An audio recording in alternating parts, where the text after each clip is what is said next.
someone like you. So we decided that no, we need to do something in the programming, and that's why we enter in the market of the coding, just coding. And that's why our institute is also Codekul. So one of the vertical of our parent company, Mealer, that is nothing but the Codekul, right? So forget all about that thing. So I have 8 years of experience in Android application development, in the backend development, then in the database and everything. So very first thing we created one project for bakery, right? How to sell the cakes and all that. Lot many things were there, and we developed that using Swing and the core Java. So there we have used the MySQL as the database and just Swing. So due to unavailability of my laptop, I cannot show you some nice and what you can say some quality codes. So there is some HDMI problem, don't know what's that, but that's fine. So let's make it interactive, right? So related to the core Java, do you have any questions? Any questions related to core Java and the Android? Anything in your syllabus, out of the syllabus or out of your interest? Anything related to the core Java? Anything? What do you mean by Z button? What do you mean by, what you can say, Java X package? How you are going to load the SQL driver? How TCP connection works? What do you mean by UDP? How you are going to enter into the database? Absolutely whatever. Just throw your questions. Anything, absolutely anything that you are stuck in. So HOD sir was telling you were doing some IoT related projects and you have converted your neutral TV to the IoT TV, right? How did you do that thing? Let's negotiate on that. So what technology you have used over there and what you can use. Do you know something about Android things? Android things is the current trend in the market, right? Which is the IoT, that would be big elephant in the market. And Android things is from the Google. Google is delivering you something that is very quality in the terms of the IoT, right? So ask me the questions. Otherwise, I could have typed the code on my laptop, right? But unfortunately, due to the environmental issues, I cannot do that thing. Let's make this session more interactive.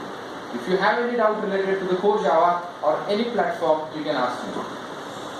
Yes, please. Game? Okay. So, okay, that's nice question, right? See, what he is asking that, let's get the example of the Clash of Clans, right? When you click over here and arrow is going to be thrown from the bow in the another mobile, how does that thing happen, right? Actually, behind the scene, everything is the TCP. Right? TCP we have seen, it's a peer-to-peer connection, right? TCP is nothing but the channel-to-channel or peer-to-peer connection is the TCP. So in the background, they have implemented such server, right? You can name the server or you can note it somewhere, that is the XMPP, Extensive Messaging and Presence Protocol. That is the XMPP. Behind the scene, one TCP channel is going to be open and every TCP has one channel ID.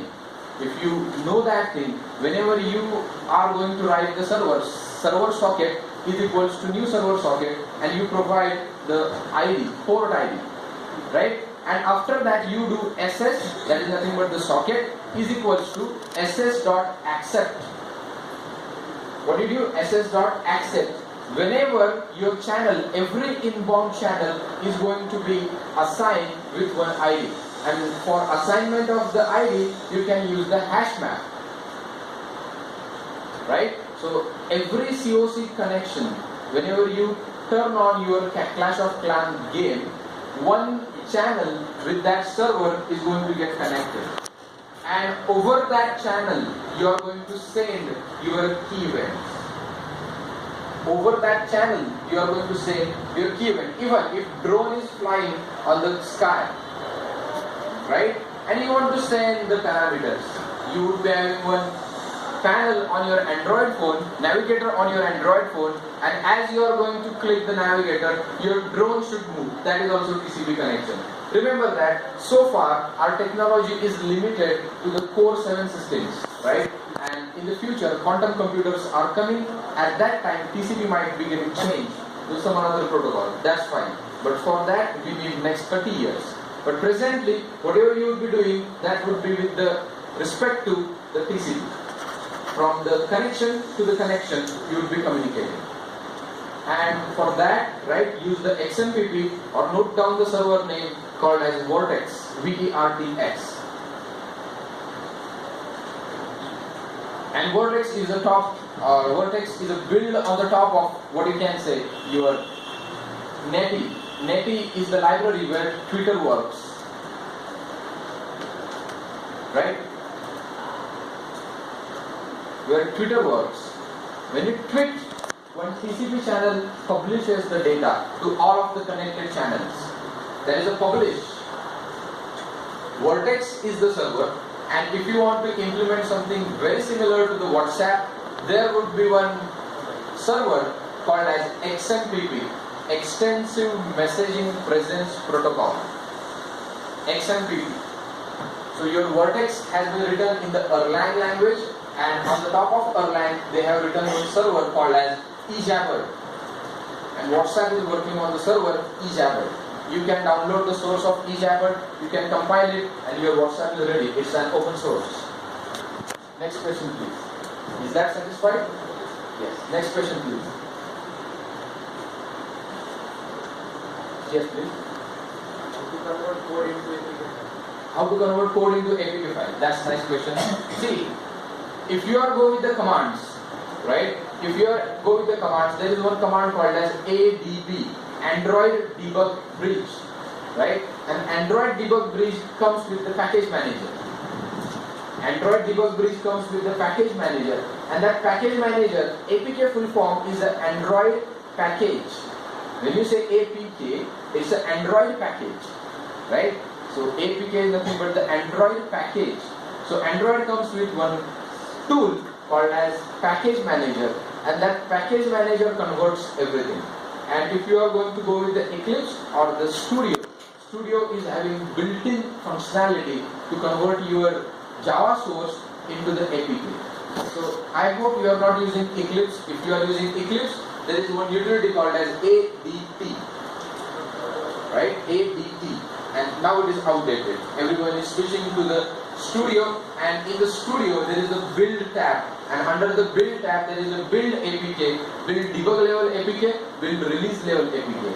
So if you want to release level APK, you need to have a certificate, right, for the 25 years, next 25 to the 30 years, and that APK is going to be converted and kept on your local computer, and whenever you are going to upload it, that is going to be uploaded to the Play Store. So there is one utility called as ADB. ADB is actually another utility, right? And ADB comes with the package manager. That package manager does all that thing. Yes. Is that okay? Okay. Related to the programming, core programming, you can ask the questions. That's not an issue. I could have typed the code. Everything I could have shown by the typing the code, right? Lot many things I have to deliver you, right? But due to the environmental, what you can say, insufficiency, I cannot do that thing. Please, next question. Anything related to programming. Girls are more smart. Please ask me the questions. That's my observation, right? That's my observation, right? So boys are very smart, but girls are also smart. That's not a question. Please.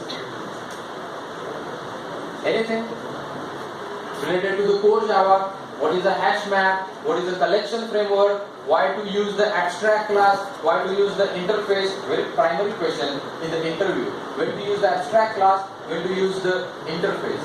So whenever you go to the interviews, right? Interviewer is going to throw very first question. Tell me the difference or differentiate abstract class and the interface. Can anyone answer this question? Abstract class and the interface. See, we have 8 years of experience in the market. Lot many candidates. So far we have trained 1500 candidates in the market.